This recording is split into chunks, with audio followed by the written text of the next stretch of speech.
teatri në teatr, nga shfaqe në shfaqe, nga komedia në një shfaqe tjetër. Bukur. Sot ja kemi kushtuar ditën teatrove, kështu që kjo gjë na bën të jemi shumë mirë, si ata, si nave. Është reciproke kjo gjë.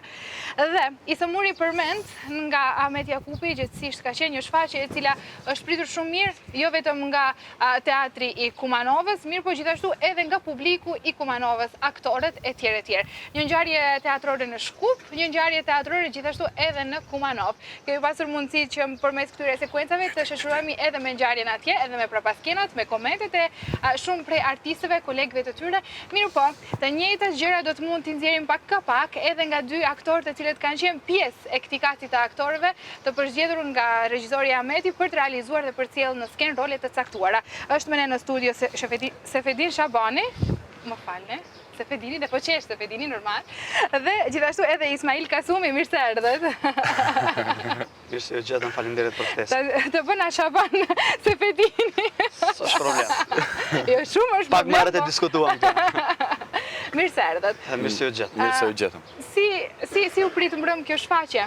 Si e pati ju që u prit mbrëm kjo shfaqje? Sepse për të drejtët kolegët pak më herët u prononcuar bukur mirë që ka nevojë teatri për më tepër dhe publiku kësaj shfaqjesh.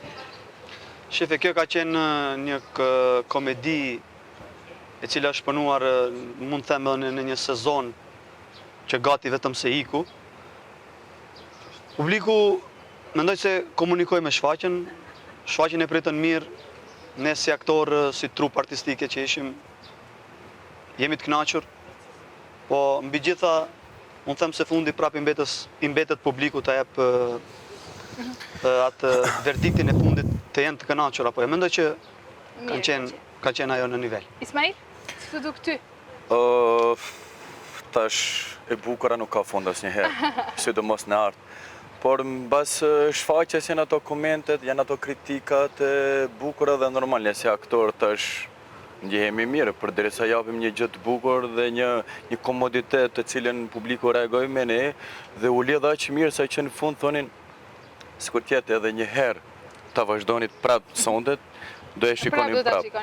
Dhe kur i dëgjoni këto komente, si u vinë, si reagoni? Okej, mundemi më mirëne, okej, ja arritëm maksimumin, e kritikoni veten, e lëvdoni brenda vetes veten, ose cilët janë ato ndjesi që nuk i shprehni me gojë? Po do t'i shprehni tani këtu?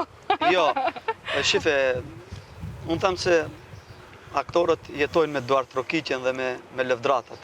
Se them aktorët janë një pjesë që janë të ledhatuar si nga publiku, si nga regjisorët dhe nga vetë kolegët. Unë mendoj se me vetë reagimin e publikut ta jep ndjesinë se ke punuar diçka, ke arritur një rezultat që them që ka zgjat me muaj derisa vjen, sepse kjo është një anë e medaljes të cilën publiku nuk e shef, por e shef vetëm një anë atë që e paraqet. Po për të ardhur deri te ai sukses duhet shumë punë edhe për kushtim.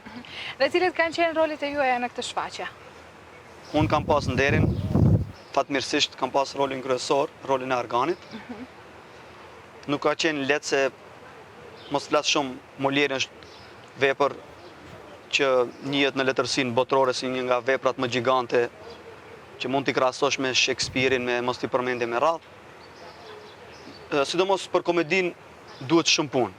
Komedia... Dhe të mendosh që nga publiku perceptohet sikur është më e lehta. Dhe ashtu ndoshta e servojnë aktorët që duket si e tillë, si e lehtë, si e momentit, si e çastit, si... Për publikun ndoshta është më lehtë për ta kuptuar, për ta shiju. Mirë po, unë them se nga përvoja që kam, mund them se komedia një nga zhanret më të rënda që aktori mund ta luajë. Se duhet të jesh shumë preciz, shumë i saktë. Duhet ta kesh edhe lojën e fjalëve në moment duhur, në kohë duhur. Një gjë po tik është vështirë t'i arrish. Dhe t'i mrish hapat. Patjetër. Ndërsa, për ty Ismail? Unë kam pas aty një rol epizodik mund të qoj, por jo dha që epizodik, sa që ndoshta personazhi im është një vija dramaturgji ku Molieri ka shpreh.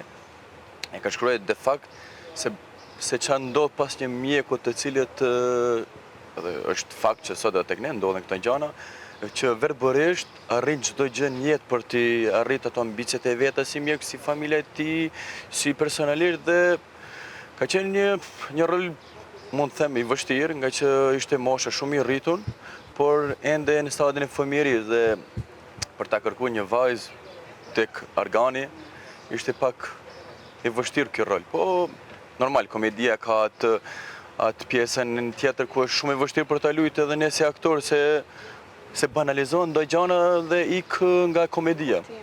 Ndërkohë që të shtunën përmendëm që ishte në studio edhe Enveri bashkë me regjisorin. Regjisori ju shpreh që ka qenë shumë lehtë kjo periudhë e provave, duke pas parasysh që ka pas punë me profesionistë, aktorë të cilët janë përkushtuar provave, e kanë marrë punën me seriozitet dhe e kanë parë punën me shumë zell.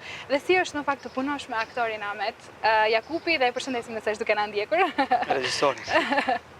Pa, shiko, punosh me regjisorë që janë profesionistë në punë është më lehtë.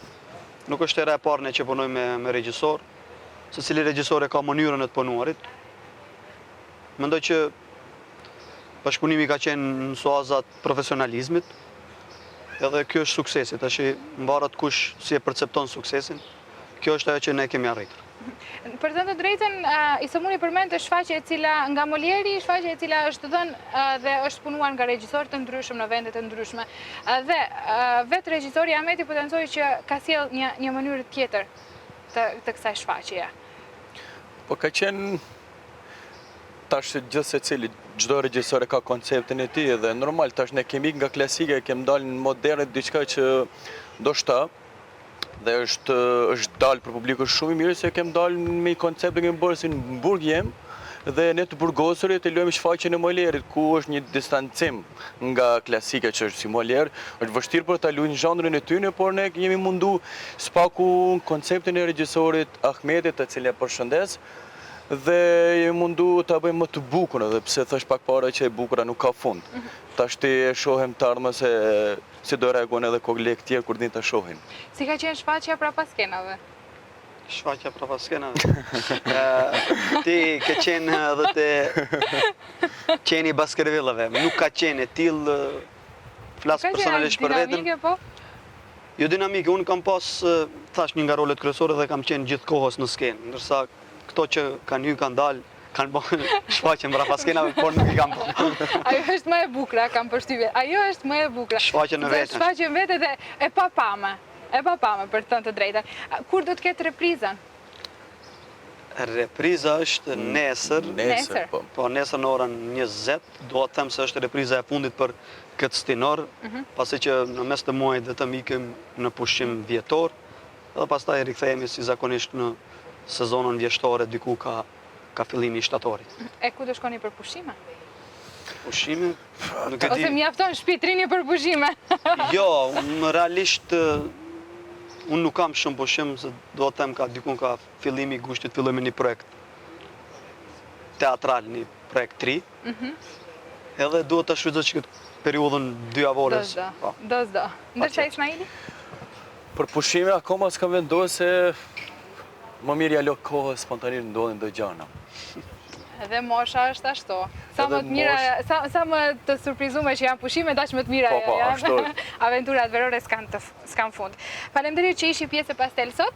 Faleminderit që na ndat me ne që nuk ishim pjesë e këtyre prapaskenave dhe e këtyre skenave dhe paraskenave të shfaqjes dhe faleminderit që sillni si shfaqje verore, siç ishte puna e kësaj komedisë dhe që me të vërtet publiku ishte kënaqur dhe donte më shumë të tilla. Faleminderit, unë dua edhe t'ju përshëndes sidomos televizionin 21 që kemi përkrajen maksimum. Dua t'i shpreh falënderimet e mia personale. Faleminderit. Gjithashtu dhe unë i bashkangjitëm këtij urimi. Faleminderit shumë. Ndërkohë që është mirë kur kemi se çka të tregojmë, kështu që është reciproke, faleminderit dhe ju. Faleminderit. Tani është koha për pak ndarje nga Pastel dhe do të jemi këtu me diçka tjetër.